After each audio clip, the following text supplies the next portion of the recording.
ministro Edson Fachin, ela não surge agora sem realmente um histórico. É importante trazer esse histórico que já outros movimentos sociais, assim como a Pastoral Carcerária Nacional, o SEMPRE, o Escritório de Direitos Humanos de Harvard, haviam verificado uma situação de violações de direitos extremamente degradantes, extremamente dramáticos no complexo prisional do Curado, situações que ocorrem há mais de 15 anos e desde aquele momento é tentado, é buscado soluções junto com o Estado para que isso seja resolvido.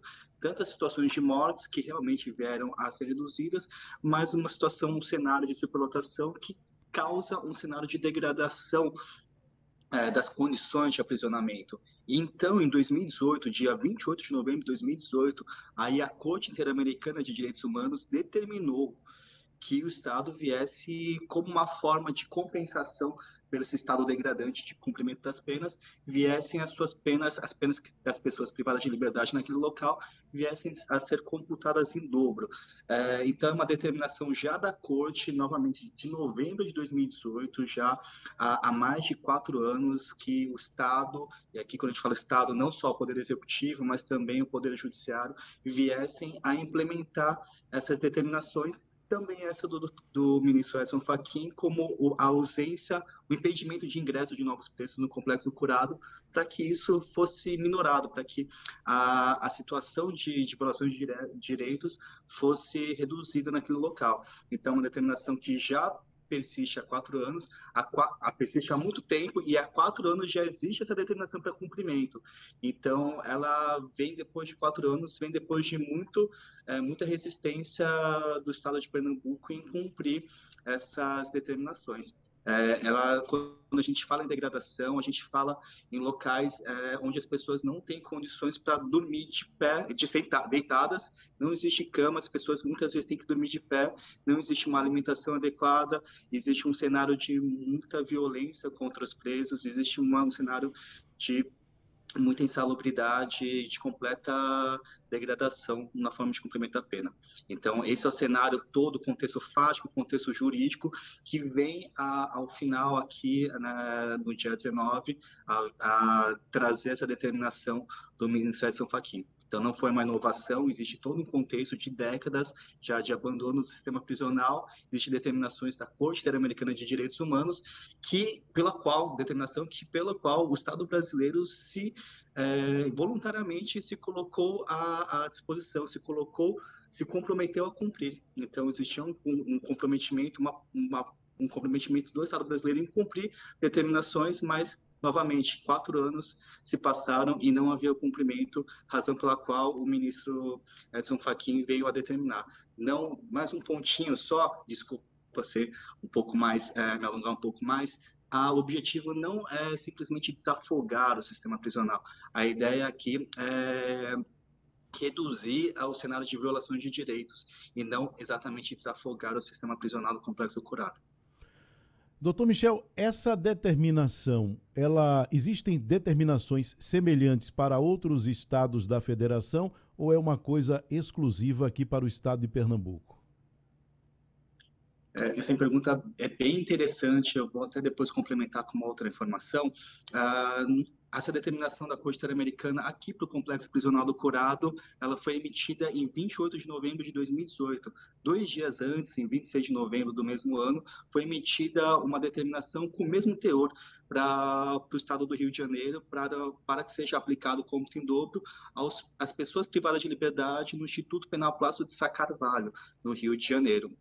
Então, é interessante entender que essa determinação não é só para Pernambuco, ela também é para o estado do Rio de Janeiro e outros juízes em outros estados, como Pará, Santa Catarina, já vieram, independentemente de uma determinação da Corte Interamericana, já vieram a reconhecer esse direito ao cômputo em dobro, em razão, claro, aqui do abandono do sistema prisional, que é um cenário que preocupa, enfim, que preocupa pela série, pela consolidada violação de direitos.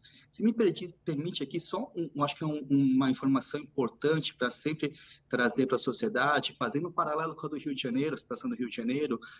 No estado do Rio de Janeiro, esse cômputo em dobro já vem sendo implementado desde 2019. Então, enquanto aqui em Pernambuco, apenas em dezembro existe essa determinação, já dezembro agora de 2022, em 2019, já em julho, agosto de 2019, no estado do Rio de Janeiro já vem sendo implementado esse direito.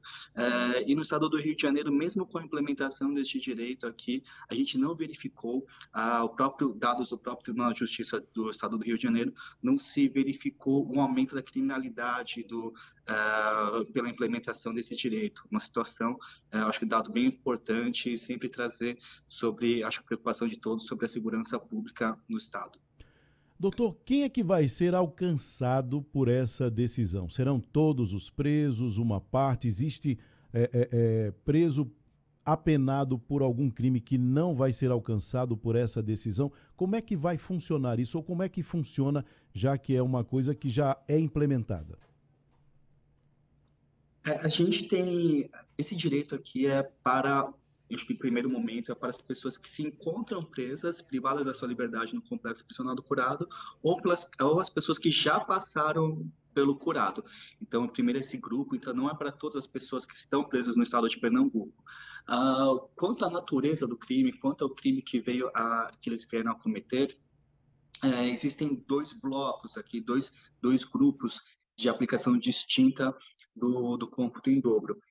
O primeiro bloco aqui haveria essa aplicação imediata, já deveria ser aplicado desde 2019, já deveria ser aplicada pelo Poder Judiciário, e um segundo bloco que dependeria ainda de um laudo criminológico, um exame criminológico. São grupos que a Corte Interamericana entendeu que haveria uma necessidade desse documento para verificar se há possibilidade realmente da aplicação do cômputo em dobro, e aqui, na realidade, não no cômputo em dobro, não no cômputo em dobro, talvez uma aplicação de uma redução da pena, uma compensação em um patamar reduzido. Então, não dobro, talvez metade ou uma outra coisa que viesse a compensar. Esse outro grupo seriam as pessoas que teriam cometido crimes mediante violência, crimes de natureza sexual ou homicídios. Doutor Michel, o senhor como defensor público com atuação em varas de execução penal, como é que o senhor vê essa medida? A gente vê com muita satisfação a ideia do Estado cumprir os seus compromissos políticos em primeiro momento, já que, novamente, o Estado brasileiro se comprometeu a cumprir as determinações da Corte Interamericana. Então, acredito que esse é um primeiro ponto que a gente fica muito feliz pelos compromissos que o Estado brasileiro veio a se comprometer, que estão sendo reconhecidos. A gente vê também como um ponto importante para trazer um olhar para o Estado sobre a degradação do sistema prisional. A gente entende que não é possível simplesmente prender as pessoas de qualquer maneira, da maneira como estava sendo colocada aqui no Complexo do Curado. Então, a gente entende que existe uma necessidade de cumprimento dos direitos, do cumprimento da lei, não só a ser exigido para a pessoa que veio a cometer um crime. Ou seja, a pessoa cometeu um crime, a lei fala que ela deve ser punida, mas a lei também fala que ela deve ser punida conforme a lei. E a situação que acontecia no complexo prisional do Curado, ela não havia um cumprimento dessa lei. Então, quando a gente pensa no cumprimento da lei, a gente tem que pensar em todos os momentos e para todas as pessoas, não só no primeiro momento para punir, mas também como uma forma de punir. Até porque a gente sabe que a forma como as pessoas punem reflete futuramente se essa pessoa punida vai ou não voltar a delinquir, a voltar a cometer novos crimes.